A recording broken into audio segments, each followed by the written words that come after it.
The shadow chancellor is due to outline plans to put democratically owned and managed public services irreversibly in the hands of workers, so they can never again be taken away. He will argue public ownership is not just a political decision, but an economic necessity, and accuse an intellectually bankrupt Conservative government of offering economic reforms which are no more than a pale imitation of the agenda put forward by Labour leader Jeremy Corbyn. Read more. Support for Labour and SNP down in Scotland. pollIn interviews ahead of Labour's Alternative Models of Ownership conference in London on Saturday. Mr McDonell claimed his plans would not cost the taxpayer a penny.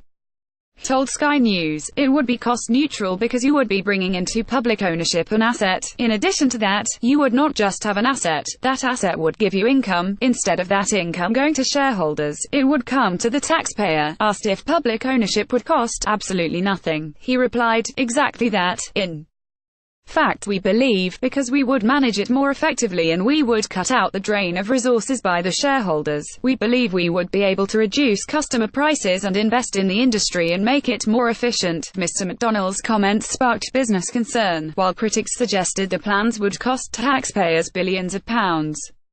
In his speech, the shadow chancellor is expected to say, the next Labour government will put democratically owned and managed public services irreversibly in the hands of workers, and of those who rely on the work. We will do this not only because it's right, not only because it's the most efficient way of running them, but also because the most important protection of our public services for the long term is for everyone to have and feel ownership of them. We aren't going to take back control of these industries in order to put them into the hands of a remote bureaucracy, but to put them into the hands of all of you, so that they can never again be taken away. Public ownership is not just a political decision, it's an economic necessity. We'll move away from the failed privatization model of the past, developing new democratic forms of ownership, joining other countries, regions and cities across the world in taking control of our essential services. The CBI's Managing Director for People and Infrastructure, Neil Carberry, said, Labour's calls for nationalisation continue to miss the point.